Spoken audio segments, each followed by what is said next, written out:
గల్లా మాధవ్ గారు.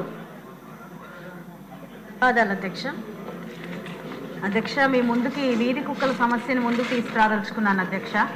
అత్యంత చిన్నదిగా కనిపిస్తున్న జటిలమైన సమస్య అధ్యక్ష. ఇది చీకటి పడితే తమ ఇళ్లకు ప్రశాంతంగా వెళ్ళలేని పరిస్థితి అధ్యక్ష.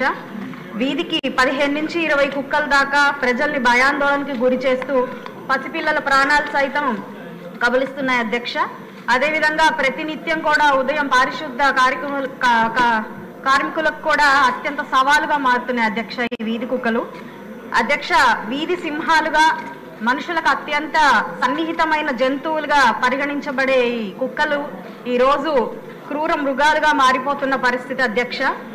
అయితే వీటి సంరక్షణ కోసం ఇటు ఎన్జిఓలు సొసైటీలు పనిచేస్తున్నప్పటికీ పూర్తి స్థాయిలో వాటి పరిరక్షణ చేయలేని పరిస్థితుల్లో ఇవి ప్రజలకు ఒక సవాలుగా మారిపోయాయి అధ్యక్ష.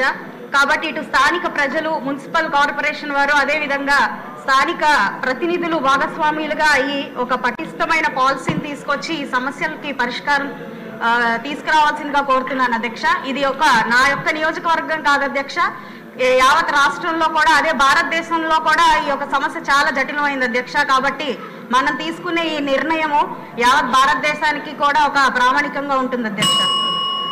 చినరాజప్ప గారు.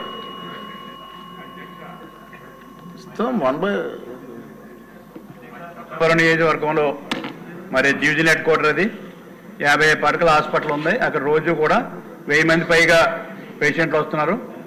మరి 100 పడకల హాస్పిటల్ చేయాల్సిందిగా కోరుతున్నాను. రెండోది వెంటిలేటరు, అక్కడ కోవిడ్ టైంలో అన్ని హాస్పిటల్ కూడా వెంటిలేటర్ ఇచ్చారు. దాన్ని ఉపయోగపడంగా చేయట్లేదు, ఉపయోగపడే విధంగా చేయాలని చెప్పి మీ ద్వారా మంత్రి గారిని కోరుతున్నాను.